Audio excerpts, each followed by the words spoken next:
And thank you so much. All right. Did you want me to start over? No, I'm not going to do that for you. All right.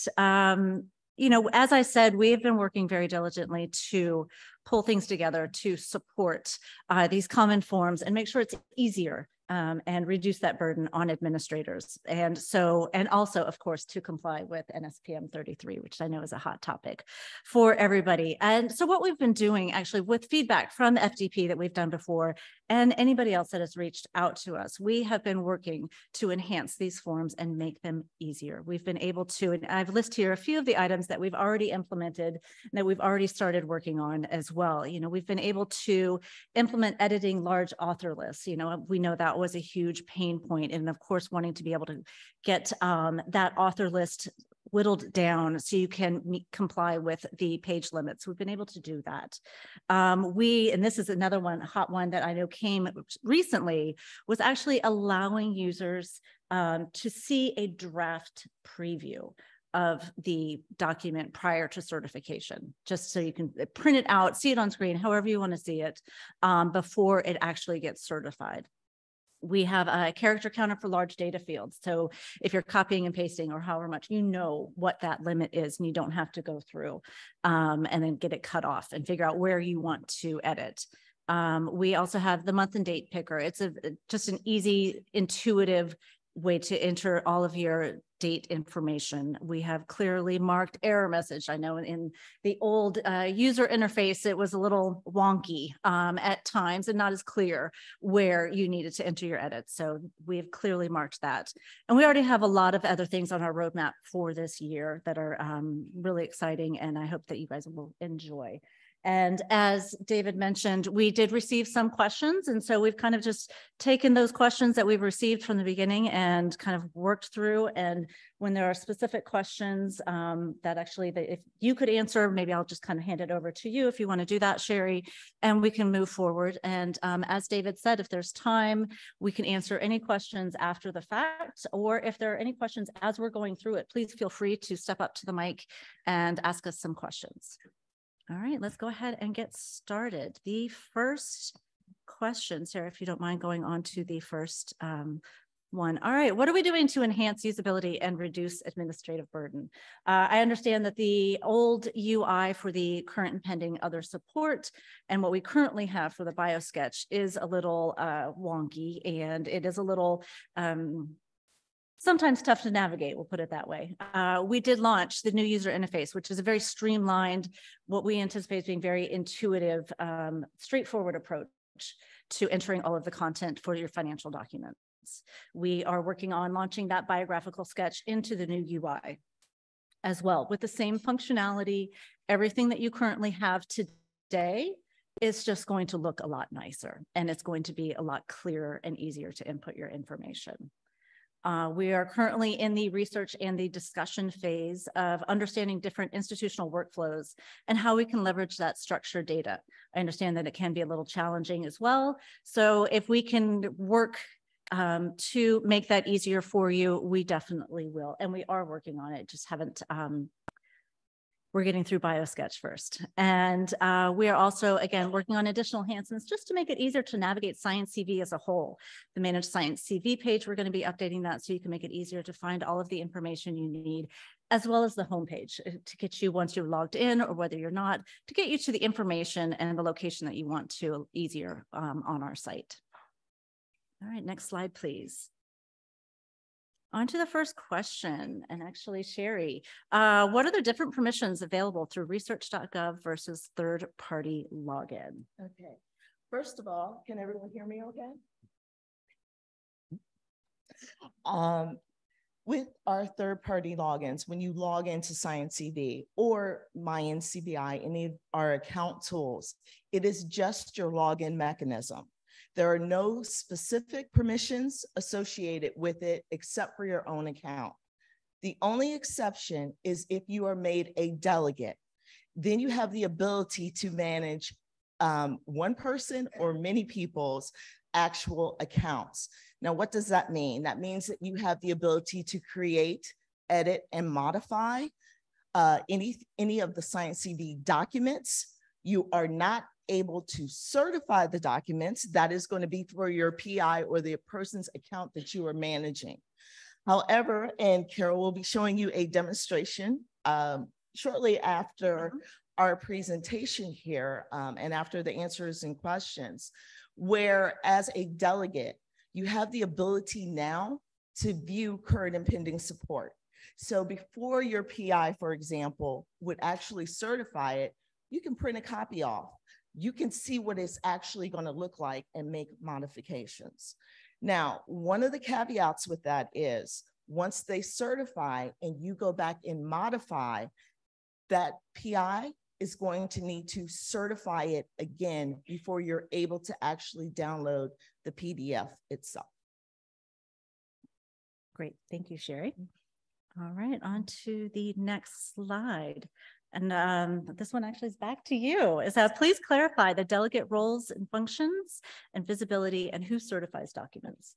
I actually love this graphic. I'm more of a visual person. So the person in the middle would be you. You would be the delegate. And at the very top, you can see you can manage one person's actual documents, or you can manage several people's. Now, if you are a NIHer as well as a NSFer, to your actual left, or right, you have the ability to use My Bibliography. If you are a NIHer, you also have ERA Commons, which is going to be your reporting mechanism, which also includes the NIH Public Access Policy, as well as the NIH MS submission. Now, on the other side, you have your SciENcv, which is for both NIH and NSF.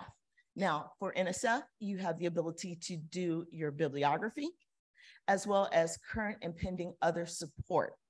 For NIH, right now, it is just the biosketches, the main biosketch, as well as fellowship. And down towards the bottom, it's just showing that you have a wealth of information. You're not in this alone. You have the help desk support, we have documentation, we have videos, and of course, email, which is the best way to contact us. And we talked about the certification of documents. As a delegate, you cannot certify. However, you can print a draft and you can make edits and create. Great, thank you, Sherri. On to the next set of questions. I think that you should be able to add citations to my bibliography without exiting SciENcv. We took a look at this question and I think we were all in agreement. Excellent suggestion. We try to make this product for you. It's not for us, it's for you. So your feedback, your suggestions are always welcomed. Please just take a moment. If you think of something saying, you know what, this would make my life easier, and chances are it would make everyone's life easier, shoot us an email. Let us know your thoughts and give us definitely your feedback and suggestions. Now, with that being said, preparation is always the best way to attack SciENcv. So we have, there's actually two different methods of getting your citations into your SciENcv documents. The first one would be using My Bibliography, which is an actual My NCBI tool. And you have multiple ways of getting those citations in. The first one is, especially if you're using like EndNote or RefWorks or any of those reference managers, you can just upload the file and download the file directly into My Bibliography and edit it as necessary. The other way is to enter manual citations. So if you just have a one-off or a couple off, you can just simply go in. We have templates. You would just simply follow the template and your citation is now in My Bibliography in order to use it in SciENcv. And if you do have publications listed in PubMed itself, you can just pull them in directly from PubMed and they will appear there as well. The second method is ORCID. A lot of institutions use ORCID. That information is already there. Why not leverage it? So you can link your account, your current NCBI account, to ORCID, and it will pull in all of that information for you. Great, Thank you so much. All right, on to the next slide. Oh, it's back to you, Sherri. URLs are not allowed to show in the biographical sketch. Why are they appearing on my document? Okay. For this particular one, I'm assuming that you're speaking about NSF, and NSF highly encourages you to use a DOI or actually the URL itself. Now, NIH is currently a little different. The only linkings that they actually allow at this point are federal agent ones. So for example, if you have publications in PubMed, it will show a link. Great. All right, on to the next slide. How can I change the order of the products listed in the NSF biographical sketch? Okay. If you were not aware, you have the ability to drag and drop. You would just simply click, and the example here shows you just simply click on the citation that you wish to move, and you can move it to its proper position until you have the order that you prefer. And we've updated that functionality in the new UI that'll make it a little bit clearer that you are able to move specific information up and down. So that'll be a little bit clearer in the new UI. All right, how can I preview my document prior to certification?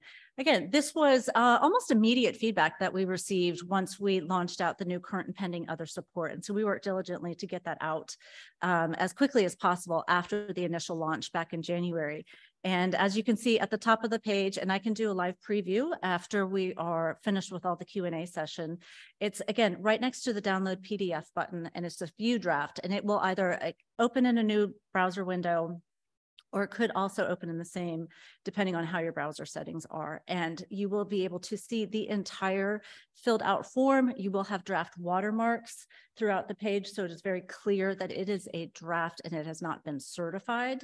That way you can go in and make any modifications that you would like to the current and pending support, current and pending other support, prior to certification. And again, as Sherri mentioned earlier, as you are going through, and if you view the draft and the PI certifies and you download and you need to make any changes to that, you can do that, but you will need to have the PI recertify and download the final document. All right, helpful resources. We have some great online tutorials. Please, Sherri, feel free. Okay. One of the easiest ways, especially if you do not use, for example, PubMed, and you're going directly into SciENcv, it has its own website. Now, the website is pretty long. So one of the quickest ways to actually access SciENcv is just to use your favorite browser search engine, type in SciENcv, and then bookmark it. Some of the tutorials and help manuals that we actually have a physical help manual, which is in our bookshelf. And the links are here for both SciENcv as well as my bibliography. Now, twice a year, we actually have live workshops. And here is the link for one of the self-paced ones. We had one actually back in February, but the materials are still available. There's a video. If you're more of a visual learner, you don't want someone in your ear, there's a lot of, this is what you do, this is what it looks like. And then it has a hands-on environment for a lot of the exercises. So you don't have to necessarily go into your SciENcv itself and manipulate it, then start deleting. It's a completely self-contained, hands-on workshop. So please check that out. We also have very short videos ranging anywhere from 1 minute to 3 minutes. They're just going to give you the basic overall structure on how to create biographical sketches, as well as the current and pending other support. As well, and also integrating ORCID. Now, we talked about third-party logins. You can have multiple logins, meaning that, let's say, my university, I find that that's the easiest way for me to log in. But I also need to link NSF because I want my ID to show. Let's say I'm also a NIHer, so I have an ERA Commons. That's another way to access your single account, as well as ORCID. you can pull that information into your SciENcv. So those are multiple ways that you can access the single account. Now, if you have multiple accounts, this is where we're going to go into the next slide, which is your help desk information. If you find that either I know I created an account, I think I may have multiple accounts, this is where you're going to contact the help desk, and we will help you merge those accounts together. We're here for NIHers, of course, for their pre and post award, if they need assistance with that, as well as the technical aspects of the biographical sketch and the current and pending other support. When you need NSF's actual support itself is anything dealing with policy. SciENcv and the My NCBI tools are more of a technical aspect, and we will assist you with that. You can also, again, contact us if you're having issues with NIHMS. We will get you over to the right people. If you're having issues with locks, if you're an NIHer, as far as gold or silver, and any of those type of things of associating your award, this is where you're going to contact us as well. Wonderful. I'll turn it over to you. All right. Any questions? All right, Sherri, you did such a great job. Wonderful. Well, again, as I mentioned earlier, I was just going to do a live demo of the current and pending other support and the view draft documentation. And actually, let me go into share my screen. Thank you, Sarah. Hold on real quick.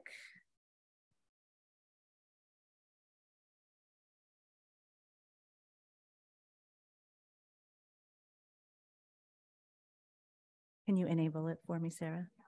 Thank you so much. Let me find it here. All right.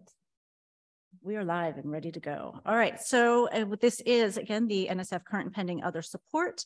We have all of our documentation, and I have not filled this out yet. I can certainly walk everybody through. Here we have the direct link to the instructions. Everything that you would need for filling out this documentation is right there. We have our streamlined modals. Let me actually get this out of the way. All right. So again, here's the title that I created back on the create document page. If somebody wants me to walk through that, I certainly can do that as well. You can go in, edit this title, change it to whatever you want as we go through. The red asterisks are, of course, all of your required fields. And we'll go through here. And one thing that is different, the country is now required, and it is a drop down. And I think previously it had been a freeform data field, and that is definitely required throughout. Right, let's see. Did I start? And year, again, leave blank for present. I already have my ORCID ID. Yes.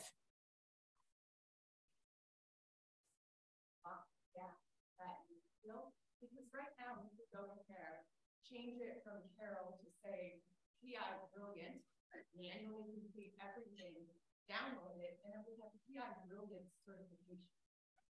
I really, we're all trusting that we have good behavior. Right? Yes. I know engineers, they say, give me a rule, I think way around it. No, that is a great suggestion. And for those who didn't hear, it has SciENcv thought to lock down the name, so it cannot be changed as somebody is filling this out.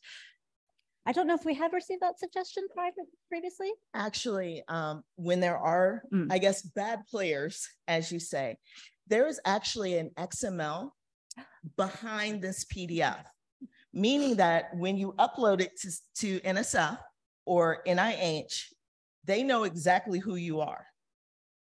So even though, for example, my name is Sherri, but, PI Carol, she doesn't have time, and I'm going to go ahead and just do it and certify it for her.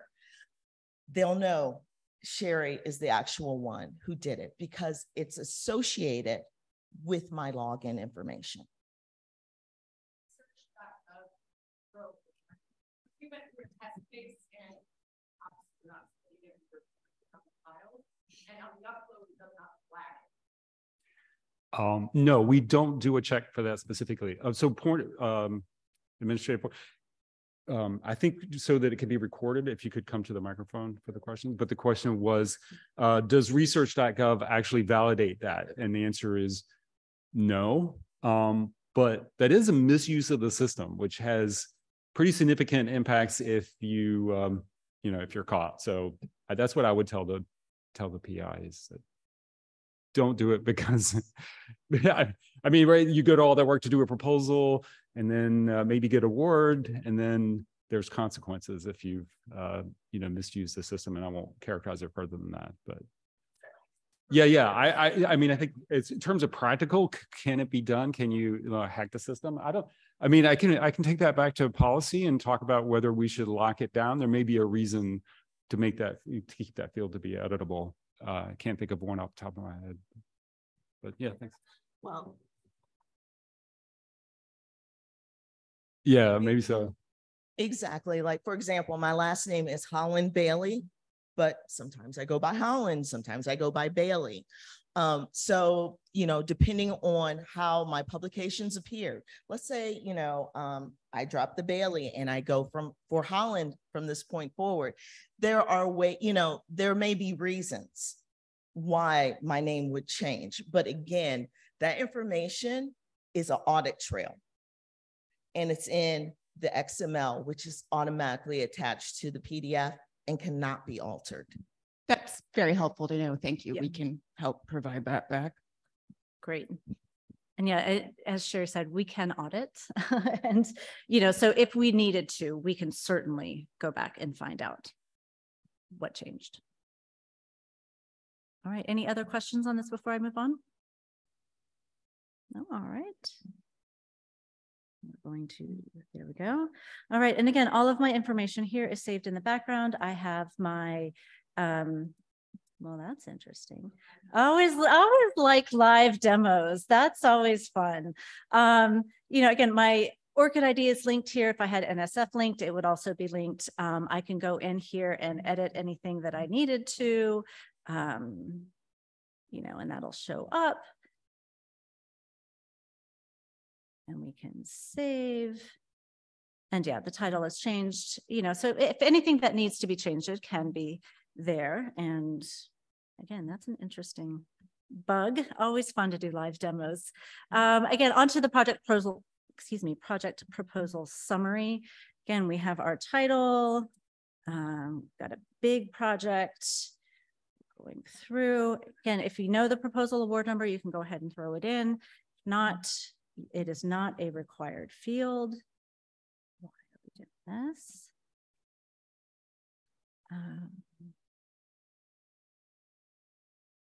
And I make lots of money. And again, here's the date picker. You can either put in your own date, or you can select this, and that started in 2002. We're going to go on to 26. Those obviously can be edited. We have the person months here. You can put in your decimals. You can put in however you want to go through that. Let's just do 5 and, add more years as you want and as you need to go through. Overall objectives, we have big ones. We're going to do great stuff, and there's no potential overlap. And as you can see here, we have the character counter. So if you need to copy and paste, you certainly can, and then you can go through and edit as you need to.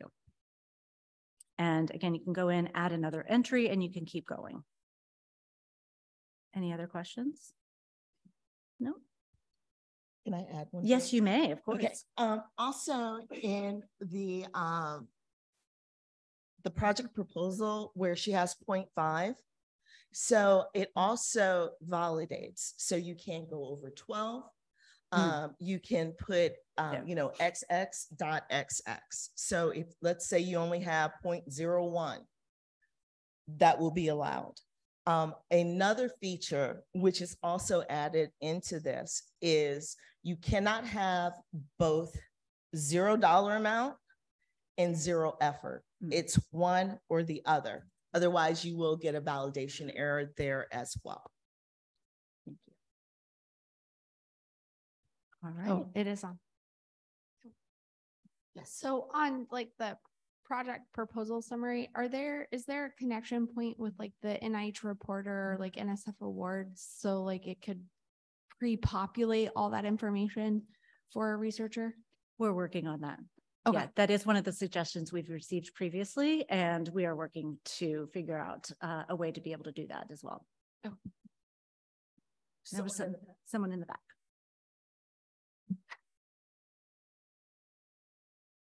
So if you already have all of this information in a structured Excel or CSV file, is there a way to like get it from the file rather than retype it all here? We are working on that as well. That is one of the things that we are in the research phase with and talking to institutions to understand the workflow.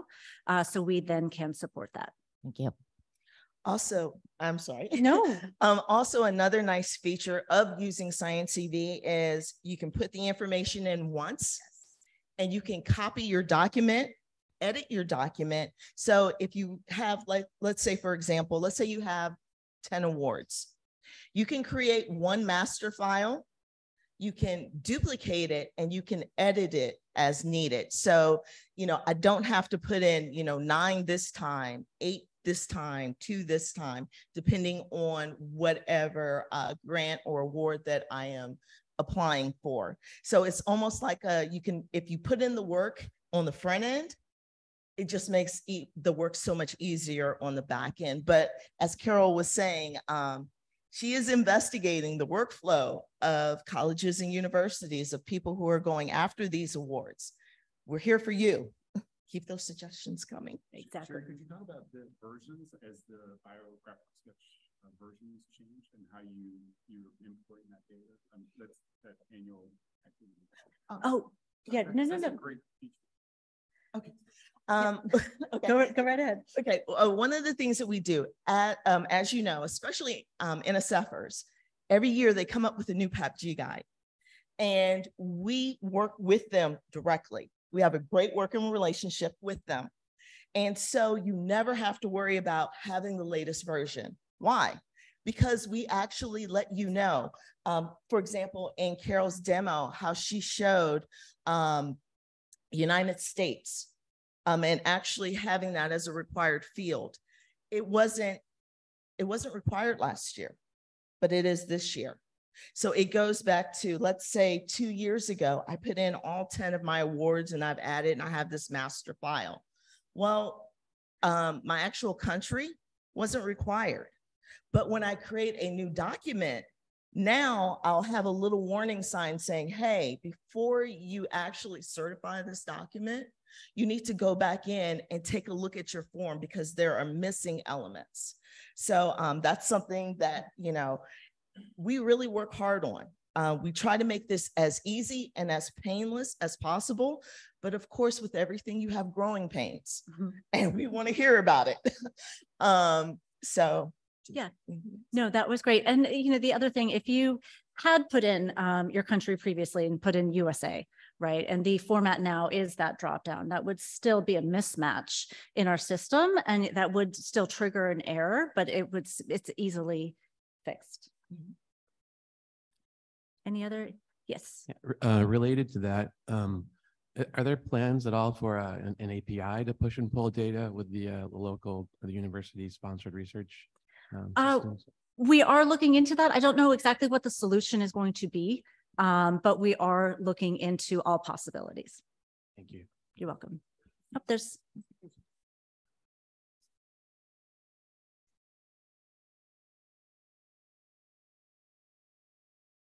And I apologize if this is something you're going to show later, but I noticed like the institution is one institution, but obviously when we're doing other support, we have to include all of the institutional appointments. When we get done with this section, does it ask like, do you have an appointment at another institution? Okay. And now I'm going to ask a question. Okay. I'm going back a little bit. Okay. To the very beginning when selecting to do your other support or your bio sketch. So, you know, the section where it says choose your data source. I've always been a little confused about this because it will say, okay, you know, you have your drop down of the external source, the ERA Commons, the ORCID, or NSF. If I have all my accounts linked to these different sources, does it matter what I'm choosing before I attack and decide to create a bio sketch or a current and pending? I've always been confused about which one I should choose for my external source. Okay. It honestly is a personal preference. So for example, let's say, and I am guilty of this, so I will admit it. I don't always fill out everything. So let's say that my ERA Commons is more complete. It has my education. It has, you know, my professional, you know, appointments. It has more information than, for example, ORCID. But let's say my ORCID is more complete as far as my citations are concerned. So I will have to do a balancing act. We will, as far as ERA Commons, we are looking at, and ORCID as well, as pulling in that grant information. So it's really kind of a which one is more complete. If they're all equal, it doesn't matter which one you select, because all that information is going to get pulled in. Okay. I'm glad you're clarifying this. So from a training perspective, when I'm training faculty on this, I would say in terms of your data source, what you select here, it should be your most complete account, I guess. Absolutely. Yes. Interesting. Okay. All right. There was another question. And as the microphone is making its way over there, to follow up on the question about the API, if there is a preferred, I guess, source or method that the majority of the institutions would like to see implemented, or if you specifically, come speak to me after, and we can definitely set up some time to talk so we can find out some more information. Great. So back to the data source in the API, is there potential eventually enable multiple data sources? So I want to pull my citations from ORCID. I want to pull my current and pending internal from my institutional grant system. I want to pull my education from NSF. I mean, I get that makes it harder to concatenate, but is that something that we could, because for most people, this data is going to live in multiple places. That's a great suggestion. And let's definitely talk after, or send us an email so we can basically set up some time so we can get some more information on what you're looking for and how we can help support that. I'm going to interrupt a little bit and say that data source is ORCID. There you go. I mean, folks know that I have a bit of a bias for ORCID, but a lot of the things we're talking about in the room today can be solved by your institutions getting people to use ORCID and populating affiliations. I mean, it doesn't answer all cases. Like people who have joint appointments outside of your institutions, that's two connections they need to make. But educational information, employment and affiliation information, citations from publishers, because that's where those are coming from, is all populated in ORCID. And we are working with ORCID right now on a way to talk about how to use your systems to populate current support. Pending is another question because of sensitivity concerns and what might be public. But you know, even if every single federal agency were populating those records to ORCID today, they'd be still missing a giant chunk of what goes in current, pending, or other support forms, including every single non-federal sponsor you have that is never going to be in the room on these conversations. So ORCID is willing to do those things. We just have to figure out how to get them there. And I think that this solves a lot of problems for us. Instead of having to have individual APIs for every single ERA system we either buy or make ourselves. But again, that's just my bias. Thanks, Lori. Any other questions before I move on? All right. On to our in-kind contribution summary.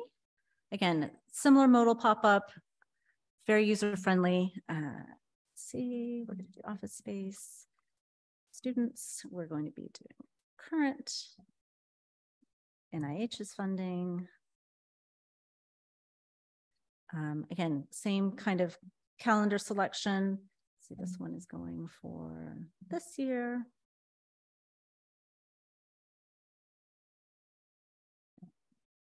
Ends it this month.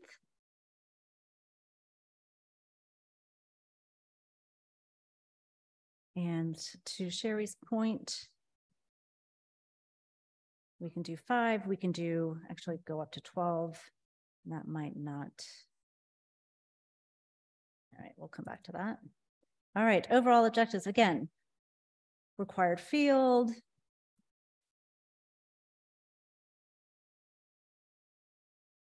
Statement of potential overlap, none. Here we can save and add another entry, and you will have this saved, and you will see actually the information that I just put in the background here, and then I can add in another contribution. And I can go in and edit, change anything that I need to in here. Then we can also delete if you wanted to. We have the certification language down here.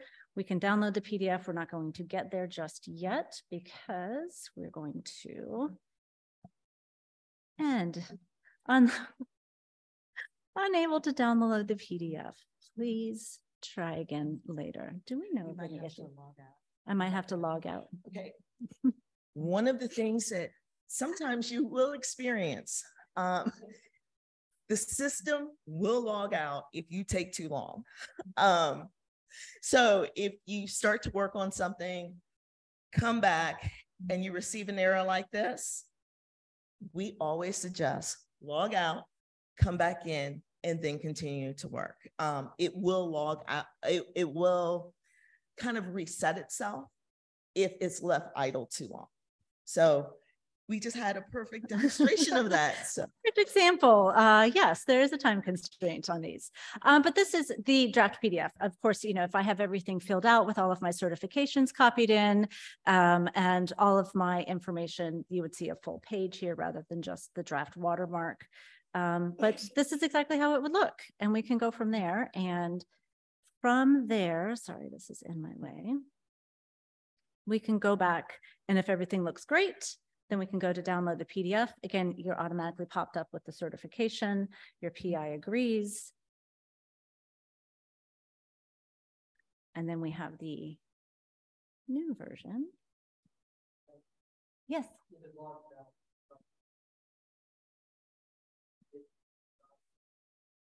So basically the last thing that she actually typed before she quote unquote walked away, it will save. So as long as you either hit the save button or if it's already pre-populated, it will remain there. Now, anything new that you would add when it timed out. So for example, when she was trying to do the preview, obviously she received an error message. So that preview download will not be there until she logs out and comes back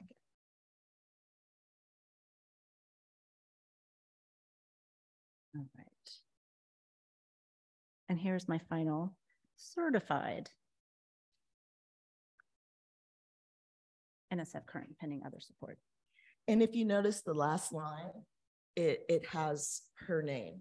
And this is based on the actual account name itself, as well as the time date stamp. So if she changed it to, you know, Bob Smith, for example, the information is still in the XML. So the actual account information is in the XML for auditing purposes. So I just wanted to reiterate that.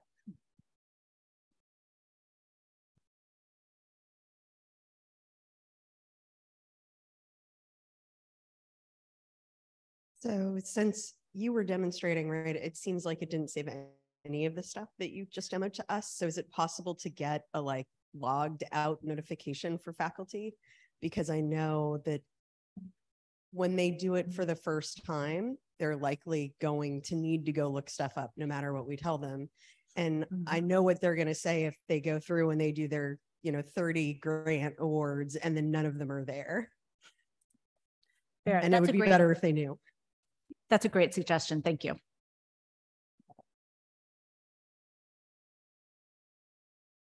Any other questions, comments? Yes.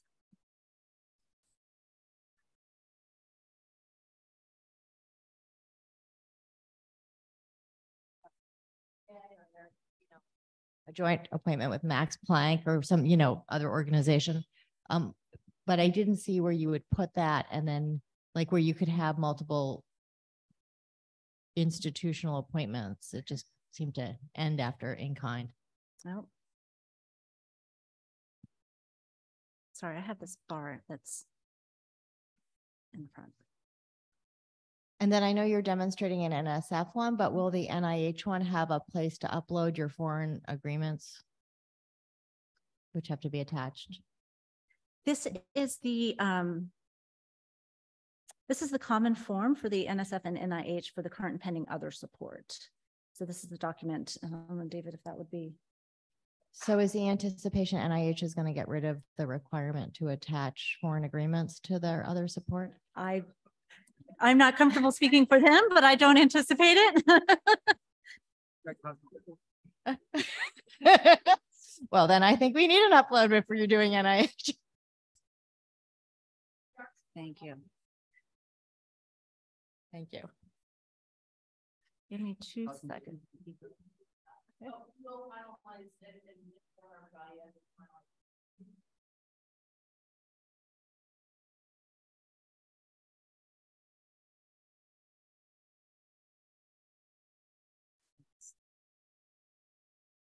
Okay. Yeah, we're currently working with NIH now. Don't have a timeline just yet because they are working through getting, I believe, when we last left them, and do not quote me on this, but I think they were still getting feedback, and they're working through a process, and they're working very closely with NSF as well. Yeah, so let me talk to the NSF side of it. I don't see any policy people here. So yeah, it was, as was mentioned at the agency update, for PEPG 2024, which will be, the implementation will be late January. The expectation is, and it says right there, we're going to use the common form. So that everybody's assuming that it's going to be approved by OMB shortly. We'll have time. We'll be working with these guys. We've already kicked off discussions. We did that last week, or kick off implementation of the common forms for NSF. For example, one of the most glaring example is this synergistic activities is going to be pulled out so that we can be conformant. All right. All right, and I think you were talking about the biosketch rather than the current and pending other support.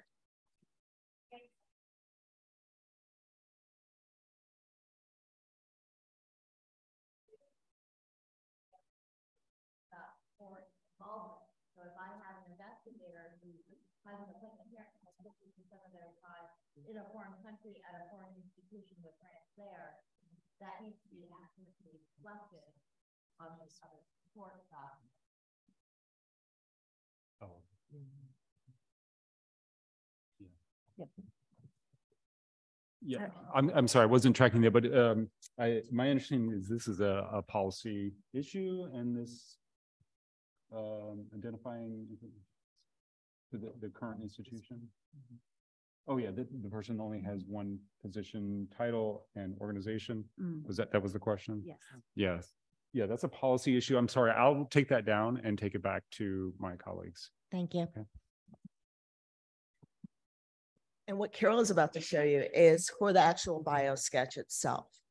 So especially in times where they may have multiple positions that are concurrent, you can select one, and she's about to show you that now.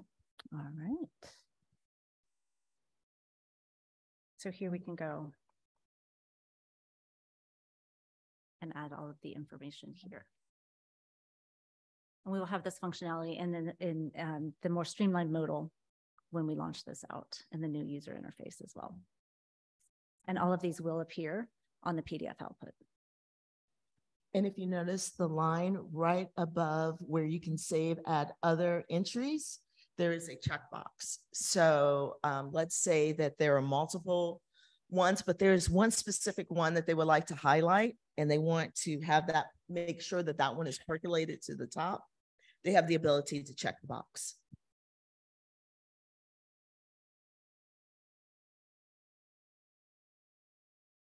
Any other questions, thoughts? Have you thought about for institutions that want to check and see how many of their faculty have actually completed a SciENcv biosketch or current and pending support, a way for us to easily run a list of that. Because as we're trying to target those investigators to make sure they're proactive, right now I can get a list of who has an ORCID ID, but that's about it. Thank you for the suggestion. We hadn't thought. I do believe I remember seeing a question come through about that before, but we can certainly look into that and investigate and see if that would be a possibility that we could implement, of course. Any other?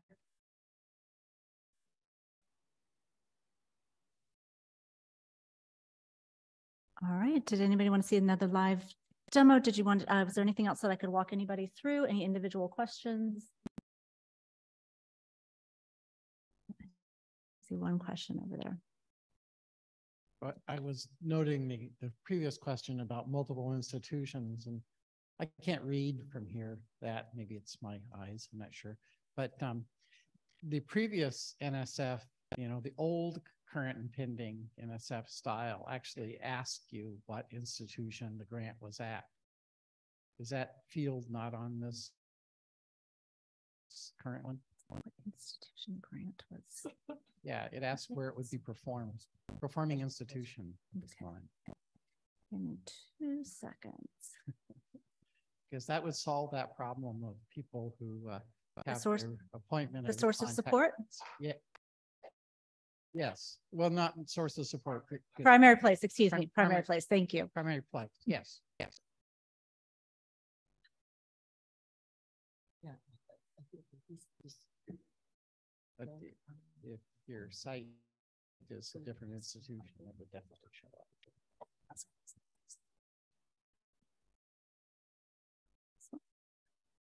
Was this the form you were referring to? The name of the organization under the identifying information.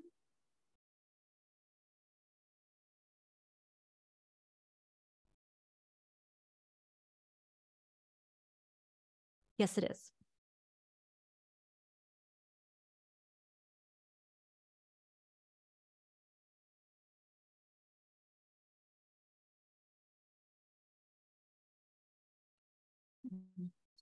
Mm-hmm. Okay.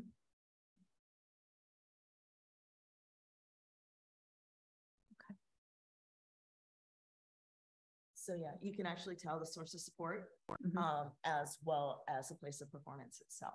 So especially if you have, you know, you're in different places, like let's say that, you know, you're at, I don't know, Ohio State and Ohio University. You would be able to put that information in because it's asking you exactly where the proposal is coming from, where is that granting coming from. So it does specify, and it'll show on the table as well. Yeah, I'm sorry to be a curmudgeon about this, but we have a VA affiliation, right? And sometimes the grant is to my institution, the medical school, and the place of performance is the VA, but it's still our grant. And sometimes the grant is to the VA and the place of performance is the VA. And very occasionally the grant is to the VA and they're performing it at the medical school. So it's not, you know what I mean? Sometimes there's a match on those two things and sometimes there's not. What? Well, but on the individual project, I don't see like institution the award is to. I see source of support, which is the sponsor. And I see primary place of performance, which is the physical location you're doing the work.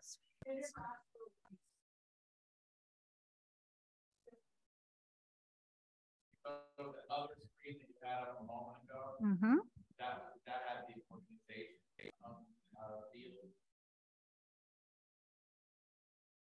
That's the primary. Right, And it's so affiliated with a person. But remember, there's also free text fields if you feel like. Yeah, it's not. And so that's then it looks like everything is to us. And if it's to, you know, a foreign institution, that's really problematic. Okay, so if you feel like you do need to specify, and again, this is more of a policy question, but I would assume that down towards the bottom, where you have overall objective, you could easily say this was a VA grant for blah, blah, blah that was performed at blah, blah, blah, and this is what we did. Exactly. Mm-hmm.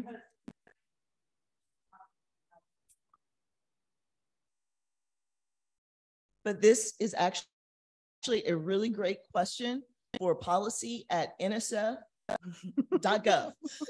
So. But thank you for all of the questions. All right, any other questions? David, is there anything that you wanted to cover?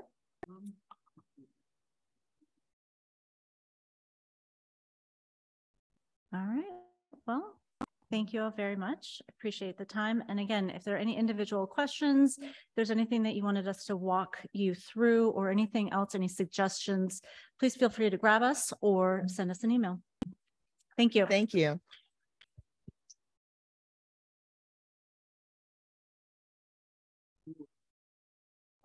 I just wanted to say hi. Hi. Thank you so much.